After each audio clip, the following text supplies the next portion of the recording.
neither as svelte as Lexus class-defining RX, nor proposing the Wagnerian drama of the LX, the GX is part luxury, part utility, part truck, and part tech. Let's check the latter on the 2010 GX460.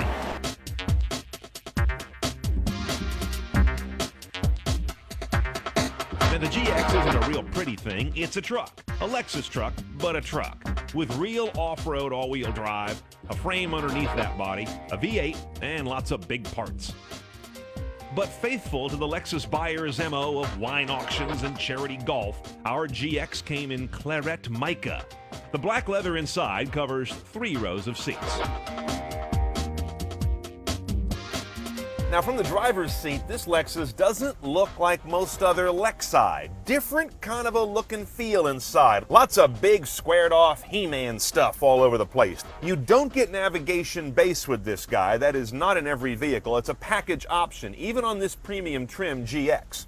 That said, it's a great system. We love it a lot.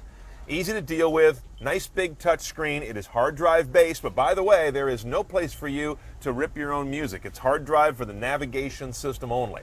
XM provides the traffic, the weather, stock quotes, sports scores, and if you need more than that, you've also got Lexus Inform, which is their version of OnStar, which will handle all the usual help me stuff, as well as trying to find you a good restaurant and getting you a reservation there.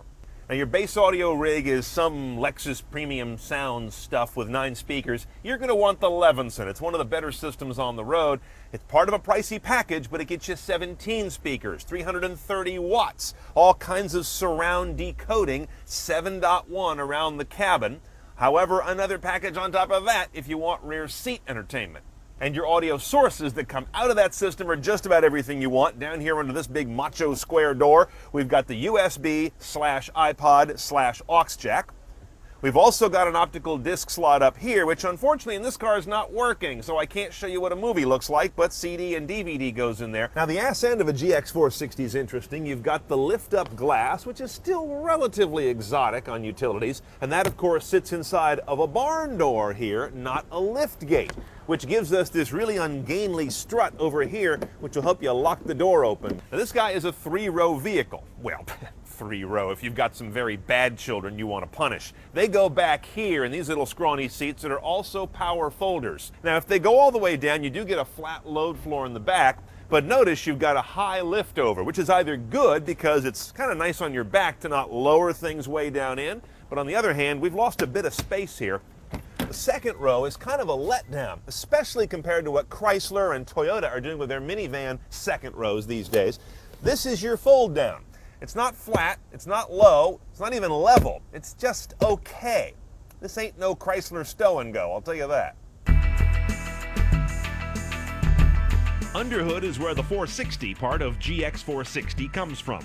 The company's 4.6-liter V8 offering 301 horsepower and 329 foot-pounds of torque through that 6-speed automatic that isn't particularly cutting edge. The combination is Swiss watch smooth, however, but this guy still weighs 5,340 pounds, so 0 to 60 happens in a sort of leisurely, by today's standards, 7.8 seconds, with 1520 mpg that really just turns out to be 15. The standard all-wheel drive here is the real thing, with a 2-speed transfer case mounted amidships.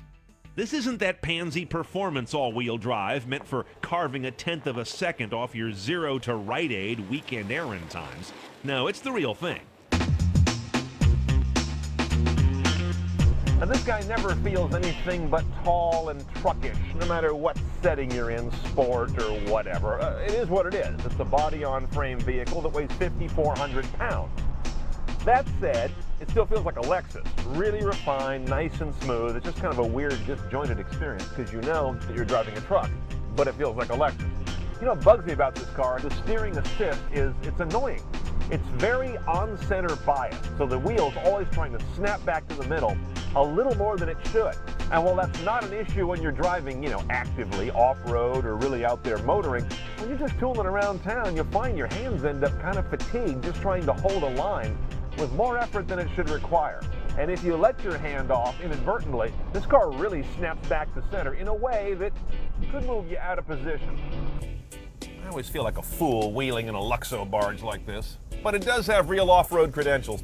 Let's price one of these guys out. A GX460 in the premium package, it's mostly a bunch of soft trim, is $57,600 with delivery. Now, adding on the CNET packages, $4,900 for the one that brings you 11-cent audio with surround, the front DVD playback, hard drive navigation system, all the XM information stuff. Now, if you want that to also include rear seat entertainment, it becomes like a $7,300 package. Ouch! You can spend a lot of money on one of these. If you do, please get it muddy once in a while.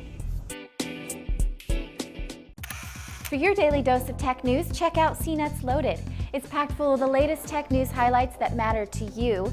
Find out the latest gadgets or the coolest gizmos, all that and more Monday through Thursday at cnet.com/loaded.